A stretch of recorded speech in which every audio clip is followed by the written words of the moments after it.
ทุกคนทุกคนก็เห็นอันนี้ยังเป็นค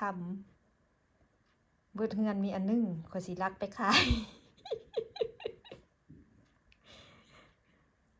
บ่เซาบ่มองอีหยังนี่เด้มีอันเดียวข้อยสิลักไปขายก่อนเด้อข้อยสิลักของป้าๆข้อยไปขายก่อนเด้อพู้นน่ะใส่วิปหรือว่าตะกี้มันมี2อันบ่หรือว่าข้อยไปเฮ็ดเหียอันหนึ่งบ่นี่นะยังมันคำนะนี่นะเกรียงวับโอ้ยลักไปขายก่อนเด้อเห็นข้อยเห็นลง YouTube หั่นน่ะเขาเจ้าเอาไปหลอมขายหั่นน่ะได้4-5หมื่นพุ่นได้นี่นะโอ้ตายเลยรวยแล้วรวยแล้วบัดนี้เราค่อยสิรวยตอนนี้ล่ะ ข้อยสิรักเอาคำบ่วงคำผัวไปขาย